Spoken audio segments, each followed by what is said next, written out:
राख डूबी नहीं, तैर गई और बस वहीं से कहानी पलट गई। क्योंकि अब पुष्पा जी समझ चुकी हैं, आग लगी नहीं थी, लगाई गई थी। सीरियल तुमसे तुम तक के नए प्रोमो में जो ट्विस्ट आया है उसने पूरे दर्शकों को हिलाकर रख दिया है।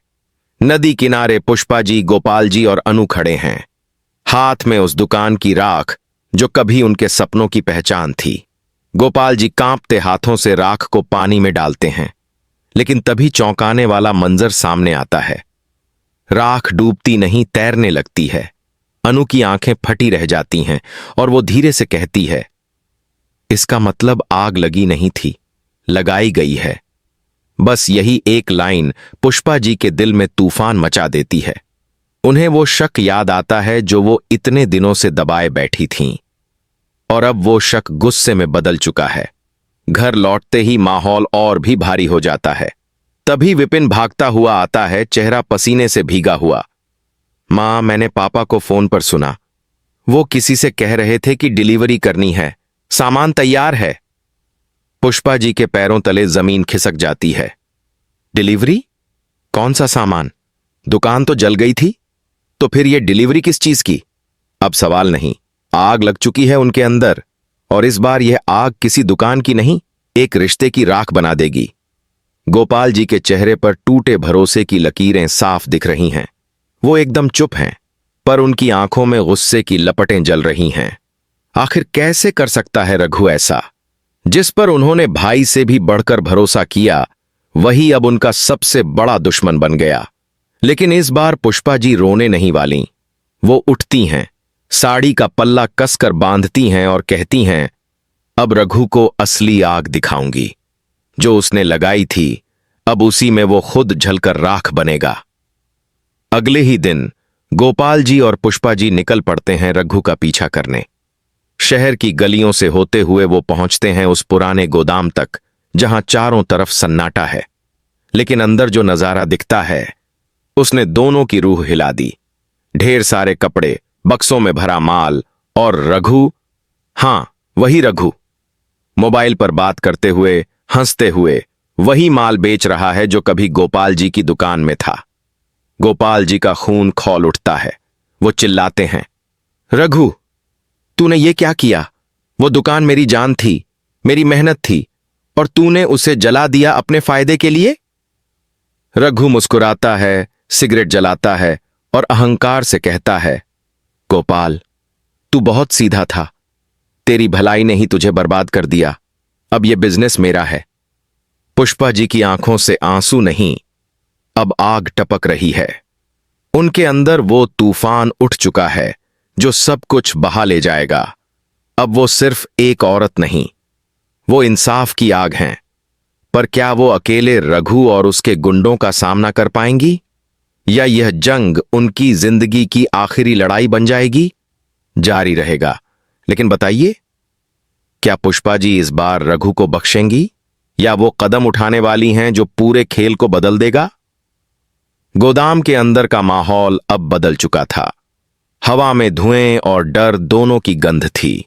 रघु के चेहरे पर वो वही घमंडी मुस्कान थी जो किसी की बर्बादी देखकर और चौड़ी हो जाती है। गोपाल जी की आंखों में खून उतर आया, लेकिन पुष्पा जी ने हाथ पकड़कर रोका। अभी नहीं गोपाल, वक्त आने दो। उनकी आवाज में एक अजीब ठंडापन था, जैसे किसी ने बर्फ के नीचे लावा छिपा रखा हो। तभी रघु के आदमी सामने आते हैं, हाथों में डंडे लिए। लगता है बहुत हिम्मत आ गई है तुम दोनों में, उनमें से एक हंसते हुए बोला। लेकिन पुष्पा जी की नजरों में कोई डर नहीं था। उनके भीतर सिर्फ एक ही बात गूंज रही थी, अब हिसाब होगा। रघु पास आया, सिगरेट का धुआं उड़ाते हुए बोला, पुष्पा जी, अब रोना बंद करो। जो हुआ वो बिजनेस था, कोई इमोशन नहीं। और तुम्हारे ये गोपाल जी, इन्हें समझाओ, हीरो बनने चले थे, अब भुगतना पड़ेगा। उसके लहजे में वो जहर था जिसने सब्र की आखिरी डोर तोड़ दी। गोपाल जी ने कहा, रघु, तूने दोस्ती के नाम पर धब्बा लगा दिया है। जिस दुकान में मेरी जान थी, तूने उसे अपने लालच में जला दिया। लेकिन रघु हंस पड़ा। जलाना पड़ा गोपाल, क्योंकि अब दुनिया सीधी नहीं चलती। जीतना है तो चाल चलनी पड़ती है। और बस इतने में सब्र की सारी सीमाएं टूट गईं। पुष्पा जी आगे बढ़ीं और जोर से बोलीं, तेरी चाल अब तेरे ही खिलाफ जाएगी रघु। उनके इस एक वाक्य से माहौल में बिजली सी दौड़ गई। गुंडे हंसने लगे, लेकिन हंसी कुछ ही सेकंड टिक पाई। पुष्पा जी ने एक झटके में पास रखा बांस उठा लिया और सीधे पहले गुंडे पर दे मारा। वो गिर पड़ा, बाकी दो पीछे हटे। तुम दोनों मर्द हो या नाम के? वो गरजीं। एक औरत से डर रहे हो? उनके शब्दों में वो आग थी जिसने पूरा गोदाम जला दिया बिना आग लगाए। गोपाल जी भी पीछे नहीं रहे। उन्होंने दूसरे गुंडे को धक्का मारा, लेकिन तभी तीसरा गुंडा पीछे से उन पर हमला कर देता है। एक पल को लगा जैसे सब खत्म हो जाएगा, पर तभी पुष्पा जी ने पीछे से झपट्टा मारा और उस हमलावर को खींचकर जमीन पर पटक दिया। रघु ने घबराकर पीछे कदम लिया। अब उसके चेहरे की हंसी गायब थी। वो पीछे हटते हुए बोला, तुम पागल हो गई हो पुष्पा। और पुष्पा जी धीरे धीरे उसकी तरफ बढ़ीं, आंखों में सिर्फ आग और आवाज में ठंडापन। पागल नहीं रघु, जाग गई हूं मैं। वो हर कदम जैसे रघु के पापों की गूंज थी। गोपाल जी ने दीवार का सहारा लिया, घायल लेकिन अब मुस्कुराते हुए बोले, अब देख रघु, तू किससे भिड़ा है। पुष्पा जी ने एक झटके में रघु की सिगरेट फेंकी और वही राख जो कभी उनकी दुकान की थी उसकी मुट्ठी में भरी। याद है ये? यही तेरे झूठ की निशानी है। जिस आग में तूने हमें जलाया था, अब उसी की राख तेरे माथे पर लगेगी। रघु डर के मारे पीछे हटता है, पर तभी बाहर से पुलिस की सायरन की आवाज गूंजती है। किसी ने कॉल कर दी थी, शायद अनु ने, जो पूरे वक्त बाहर से सब देख रही थी।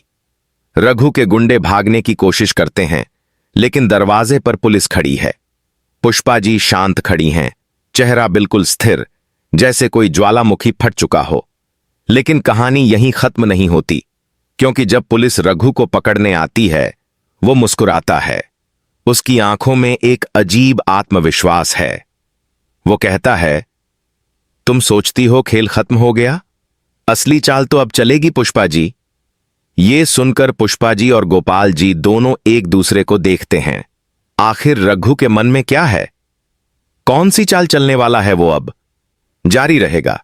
लेकिन बताइए, क्या रघु के पास कोई और गुप्त हथियार है, या अब वक्त आ गया है जब उसे अपनी ही चाल में फंसना पड़ेगा? रघु की मुस्कान उस पल में किसी जहरीले सांप की तरह थी, धीमी, खतरनाक और बिल्कुल अनपेक्षित। पुलिस के हाथों में हथकड़ी थी, पर उसके चेहरे पर कोई डर नहीं, बल्कि उसकी आंखों में एक अजीब सी ठंडक थी, जैसे सब कुछ उसी की योजना का हिस्सा हो। पुष्पा जी ने कहा, तेरी चाल अब खत्म हो चुकी है रघु, अब कोई तुझे बचा नहीं सकता। लेकिन रघु धीरे से बोला, क्या तुम्हें सच में लगता है कि मैं अकेला खेल रहा था? यह सुनकर माहौल में एक सन्नाटा छा गया। गोपाल जी ने सवालिया निगाहों से देखा। क्या मतलब? रघु ने बस इतना कहा, बस थोड़ी देर और, फिर देखना कौन किसे बचाता है। पुलिस उसे ले जाती है, लेकिन उसके चेहरे की वो आत्मविश्वास भरी मुस्कान पुष्पा जी के दिल में एक नई बेचैनी जगा देती है, जैसे किसी आने वाले तूफान की दस्तक हो। घर लौटने पर अनु दरवाजे पर खड़ी मिलती है। उसकी आंखों में राहत भी है और डर भी। वो कहती है, मां, सब ठीक तो हो जाएगा ना?